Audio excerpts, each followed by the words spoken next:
Hello guys, this is Justified. Most of you know me from my CI Poison Bladeful Trapper thread. This is the build I made roughly 6 months ago in the Talisman League, and I don't want to take credit for inventing the idea behind the poison and traps and everything, but I was first or one of the first people that ever thought to make the build ES based, because I personally believed after long time experience with trap builds that trap builds absolutely need a huge life buffer, and that life based builds are just not satisfying enough, because 5 to 6,000 life that you can realistically achieve without gimping your damage with those builds is just too low of a buffer, because you are stripped of leech as a trap based build. And the build sees quite some success and survived through the two leagues and I have made many changes. Pretty much every league introduced new items, new game mechanics, and tried to improve the build as much as possible. I've seen a lot of discussion on Reddit lately, and a lot of people interested in this type of build, and the one thing that I'm quite happy to see is that a lot of people are asking advice regarding ES based trapper build, and that means that people are recognized that ES is very good choice of defense for a trapper. And I guess we can thank Darky for that, because he showcased his miner as a CI, as an ES based, and created a lot of popularity for that type of defense. What I want to talk here is what is coming in the patch 2.3 and what changes do I plan to introduce to the build. And I know a lot of you theory crafters out there are very impatient to see what's going to happen and what kind of new things and new toys we get to play with. So, first off, as I said, I've seen some things that made me happy, but I've seen also some things that kinda made me concerned regarding these builds. I see a lot of people don't value Saboteur as a class as much. And I've seen a lot of ideas regarding this item called Sunblast in use with these jewels, cheap construction, which give 10% reduced trap duration. A lot of people seem to think that they can replace chain reaction from Saboteur by using Sunblast and cheap construction jewels. And this is something I heavily disagree with. And I've also tried to explain it in text to Reddit in various comments and something, but I see it popping pretty much daily, sometimes multiple times a day, because I read news section a lot to see what's coming and to help raise good discussions to the top and stuff like that. What's my gripe with Sunblast and why I wouldn't like you to gimp your build by using Sunblast? When you achieve 100% trap reduction, yes, it behaves exactly like chain reaction from Saboteur, meaning all your traps will trigger instantly and you can simulate the chain reaction feel. But you cannot replace chain reaction. In boss fights, and especially high tier bosses where it actually matters, you need tactical advantage. You need to be able to set up your traps before the boss finishes its spawn animation or his talk or whatever kind of starting animation which almost every boss in the game has. They have a couple of seconds of time where you can set up like 2 to 3 sets of traps underneath him, wait him to become targetable, and then trigger the traps. And also bosses that have multiple phases, like for example when you're fighting the Reso in Colosseum. I was sad I couldn't record any Colosseums on my YouTube channel, but they were so expensive that I refused to run them, so I sold them all in the past league. But how I fight the Reso in the Colosseum is, after I get him to his first split phase, I throw the next set of traps I throw on top of myself, and then I wait for him to charge on me, to jump on me. This is by far the most consistent way to fight him that I discovered, and he basically eats all the traps that way. If I try to throw the traps on him, they will either trigger prematurely or he will jump straight over the traps and won't be hit by any.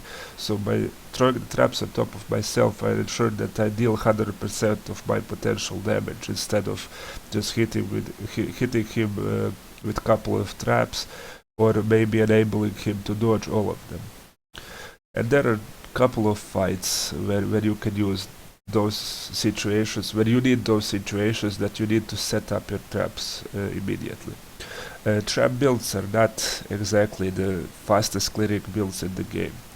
Reason why people play trap builds is because they like the playstyle, or they want a build that is very safe against bosses, that has uber Atziri potential, that has tier 14 and plus boss killing potential, that is also solid in high tier maps, and that is what trap builds achieve. They're like jack of all trades. They get mediocre clear speed, but they in return get good single target, good tactical advantage against bosses and stuff like that. That's the stuff you would lose with Sunblast Clonbet.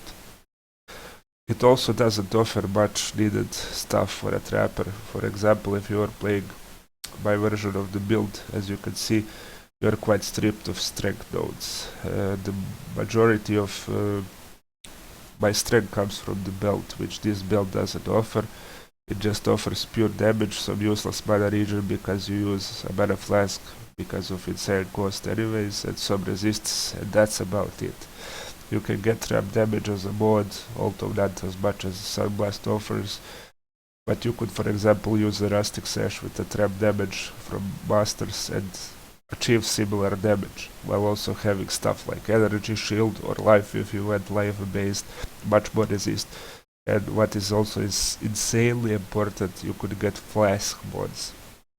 For example, if you wanted to use a unique belt, I would go Magnate studded belt over Sunblast. Like, literally every time I would never choose Sunblast. That's the one reason. The second reason I don't understand why people underestimate Saboteur so much is 40% cooldown recovery for throwing traps. This is huge. This is absolutely needed. This is absolutely the thing that makes or breaks any trap build these days. The reason why trap builds have low clear speed is because they are limited by cooldown, especially the builds that are linked to the trap gem, because builds linked to the trap gem have 4-second base cooldown. You need literally every point of cooldown recovery for throwing traps. If there's somewhere on the tree existed 5% cooldown nodes, I would take those 5% cooldown nodes. There is some cooldown here, it's like 10 and 30% total cooldown recovery, so you achieve 70. I went as far as much with cooldown that I'm going to try to introduce trap cooldown game in my 6th league this league. I want even more cooldown. I want to be able to play as a bomber instead of a trapper. I want to throw my traps whenever I want to. I don't want to wait for them to recharge. Cooldown is what limits your clear speed. Damage is absolutely insane. You don't need more damage, you need more cooldown. So there is no reason to choose any other class, because they don't offer cooldown recovery and they give you chain reaction on top, which is just insane quality of life. Blinding Assault is also been buffed. It used to be 10% chance to blind. Which was great with Bladeful, because Bladeful hit multiple times and cluster traps also hits insane amount of times, so you're blinding pretty much all the time. Now this node is useful for things that aren't Bladeful, and it's even more insane for Bladeful. It's pretty much a guaranteed blind, let's say it this way. And with the introduction of the new endgame lab, you're gonna be able to get 8 points. And the thing is, neither of these remaining points are great, but this Born in the Shadows offers some damage reduction and blind duration, so I went with it.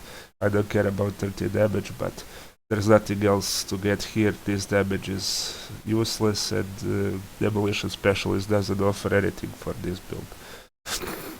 So yeah, outside of the 6 points, other points in Saboteur are kinda crap, but these 6 points are absolutely amazing. Most notably chain reaction and the blind. Blind is so underrated. It is 50% evasion, and I don't know why people have a gripe with this node. I understand the gripe with this node because it sucks, but this node is quite good. Especially if you pair it with Enfeeble, which is even more chance to evade. So, Sunblast, that is the first thing I wanted to clear. The second thing I want to clear is Assassin. So people got crazy about Noxious Strike and Toxic Delivery. Oh my god, it's going to work with traps, it's going to be so much damage, it's going to be amazing. I'm gonna roll Assassin, Bladeful, Saboteur, Assassin, Bladeful, Poison Trap. If you do that, you're making a huge mistake. And reasons why. This is an example tree for a crit-based Bladeful Poison Trapper I have got. And this is my Bladeful tree. So, as you can see, to get from this tree to the crit Bladeful tree, stuff you lose. You have to drop some attack speed nodes here, node here, which is very useful for movement. You'd have to drop 30% ES here, for example. You'd have to drop several other nodes that are very efficient damage, like trap and man damage here, trap and man damage here, just to get even a little bit crit. You would get to 295 crit total with this. So, as you see, you get 2 charges and you can get 1 more from quest reward. That means you would have 6 power charges total. So 295 crit plus 300 crit from power charges. And let's say you get an insane dagger that has 180 crit. Let's say you get even 2 diamond rings, that is extra 60 crit. That's 835 crit total. Bladeful is 5% base spell with 6 power charges, and Assassin it would get to 8 base. So it would be 835 plus 100 base crit, that would be 9.3 times 8 base, 74. So that means if you use Diamond Flask you would be crit capped, but at the huge cost of sacrificing ES, sacrificing efficient damage nodes which are like damage itself to get crit. So amazing, you got crit, you got some crit multi, you'll deal more damage. Toxic Delivery. 20% of physical damage gained as extra chaos damage against bleeding enemies. You're a trap build, how are you gonna bleed enemies? Outside of maybe using like some gimp stuff like puncturing bosses or something, because you wouldn't be able to puncture all the mobs, you wouldn't be able to bleed all the mobs, so you don't get this 20% extra damage, so that means you already lost some value of the build. Poison you inflict deals 100% with critical strikes, deals 100% more damage. Cool, so that means what? You get 20% more damage. And you're also crit, so you get more damage from crit multi. You wanna know what? You don't need more damage. Yes, I know that sounds crazy, but you don't need more damage with this build. You have too much damage. Damage is not an issue. That's the one thing. Second thing, Unstable Infusion doesn't work with traps. Traps are their own entity. When you have a modifier that says that you gain a power charge, or you gain a power charge or crit or non-crit or whatever, it means you gain. But instead, it would go to the trap, and the trap would expire and you wouldn't gain a power charge. So you would have to use Jaws of Agony as a shield, or go to these retarded inefficient nodes that don't even give you power charges consistently, and strip yourself of even more valuable points that you're already starved on. So all in all, what you get with Assassin, you get 20% more damage. Yeah, cool, great, amazing. You lose so many defensive nodes. You already lose efficient damage nodes, so it's not really 20% more damage, because you would have to subtract the damage nodes you lost, so it would be more like 10% damage gains. 10% total, or maybe 15 even if you're generous, damage gain from this class. What you lose 40% trap cooldown recovery, and you lose chain reaction. So that means you would have to sacrifice 2 jewels for cheap construction, and you would have to sacrifice your bell slot for Sunblast, and you would lose the boss killing potential. And why would you go Assassin in the first place? You one-shot every monster in the map. So what? Now you one-shot harder. And all the damage you gain that would actually help for bosses, congratulations, you now lost it because you have to use Sunblast. Or you could use some kind of single trap setup or something. Doesn't matter, even if you gain damage on bosses, it wouldn't matter. You don't need more damage, that's my point. To showcase what I mean by that, I found a nice video that is going to explain you on my build how this actually works and what is limiting you in the trapper playstyle. And take a note of this number here.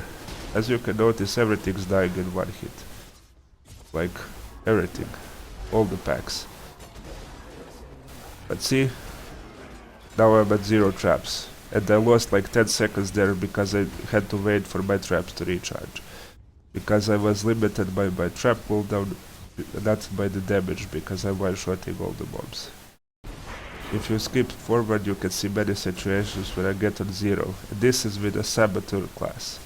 Like, without a Saboteur class, you would get these 0 traps even sooner than you would with you would get this with Assassin even sooner than you would get it with Saboteur. So you would be 0 traps a lot of the time. You would be even more limited by your cooldown recovery instead of your damage. So to summarize, damage is not an issue. You don't need more damage, you don't need crit, you kill monsters instantly, you need cooldown reduction, you need as much cooldown reduction as you can get. And Sunblast is not a replacement, Sunblast cannot replace chain reaction. So now that we have cleared that Assassin is not a good choice and it's a sucky class for at least this type of a trapper. I don't know, maybe some kind of a trapper that is different than this could utilize it, could replace some stuff, but I didn't spend enough time to think about it because I don't think crit is worth it. I think crit is a retarded investment, and to get crit nodes you lose too much valuable stuff. And especially you lose dual slots, you lose your belt slot if you don't go chain reaction. Okay, so that's about debunking some stuff and hopefully preventing people from gimping their build and playing something that's not as good. This item will be introduced in 2.3 patch, and you might ask yourself, why am I even considering talking about this item? Isn't this an ES build? Why would you use a 0 ES chest? Well, these days you have plenty of builds that don't use a ES chest but are still ES based. One example is custom crit discharge, which can still reach insane numbers like 10,000 energy shield and even more energy shield than that without using almost any ES on its chest. And I have made some calculations, and with decent gear and with the 3 I plan to use, I could reach well over 10,000 ES, like maybe even almost 11,000 ES with a really good expensive gear, with sacrificing my chest slot. And that means that if I had like a 600 ES hybrid chest, because you need hybrid because of the gem colors, I would get like almost 14,000, like 13,500 ES. And why not just do that and use poison gem? Why use this chest? Well, there's a couple of reasons.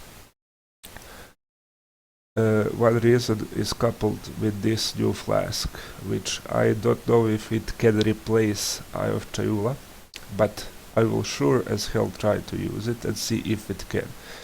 If this flask, if I can keep it up good enough, if I can keep it up consistently enough, and replace Eye of Chayula, that means I would open a slot for a rare amulet that would give me also some ES that I will lose from the chest.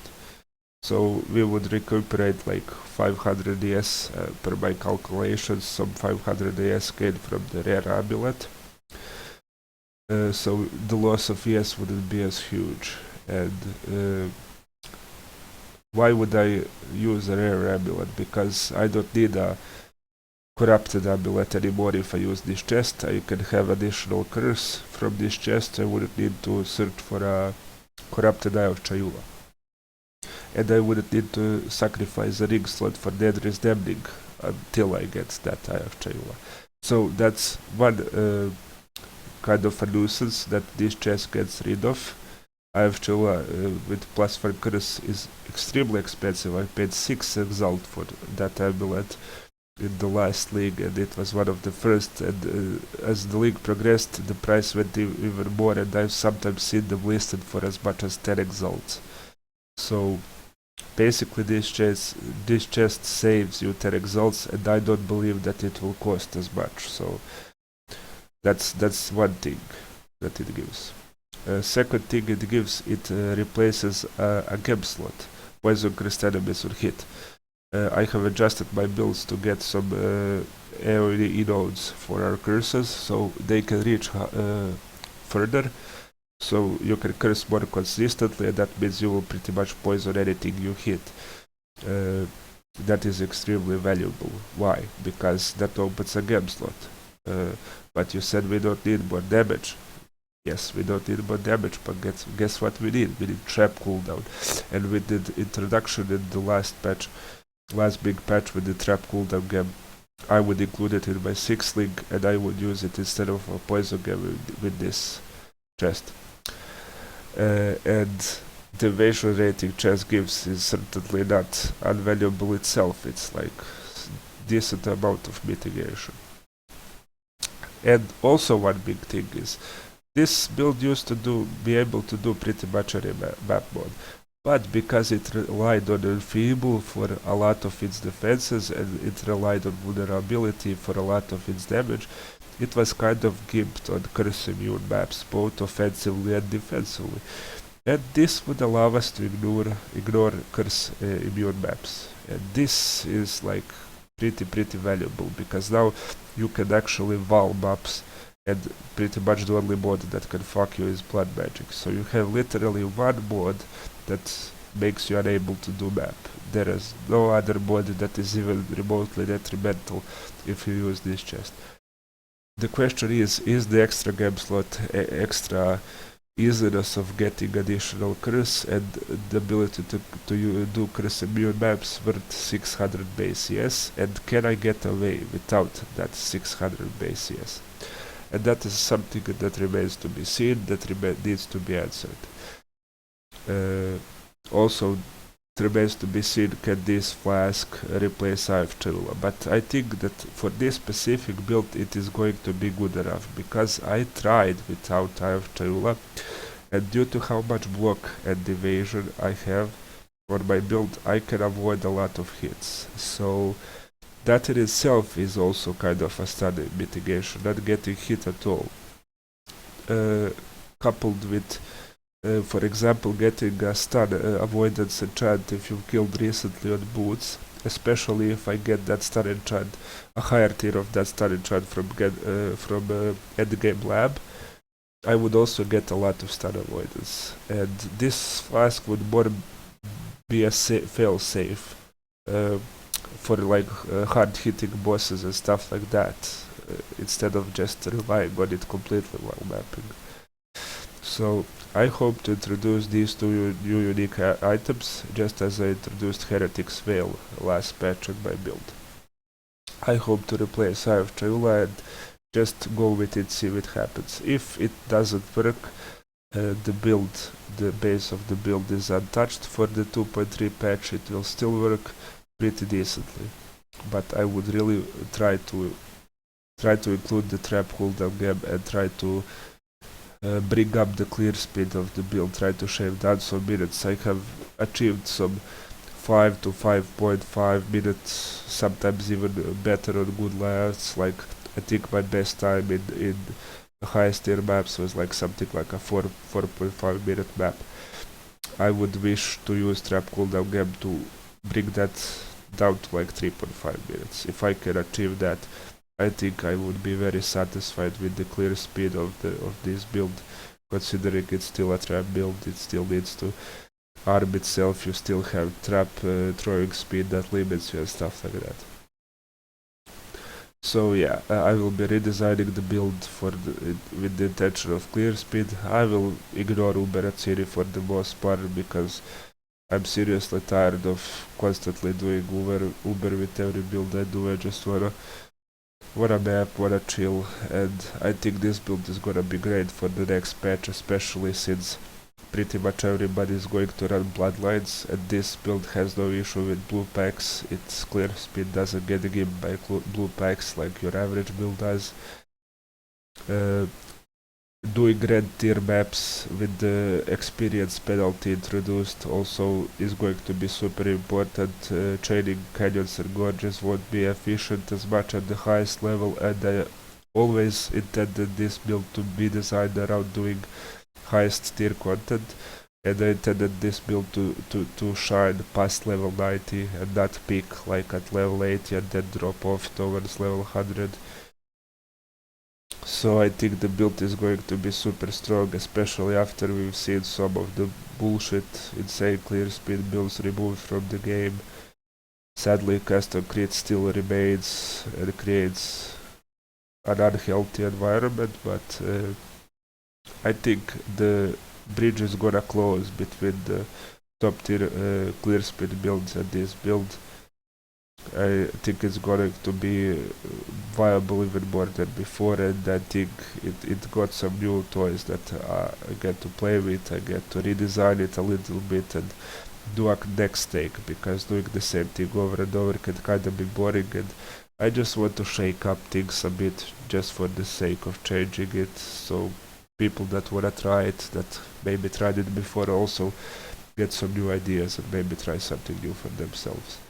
So thank you for listening, and we'll see you on Friday, on Saturday, when I'm going to start updating the build and providing more information, and we'll see how rare these items are, how hard it's going to be to get them, and are they going to work well with the build.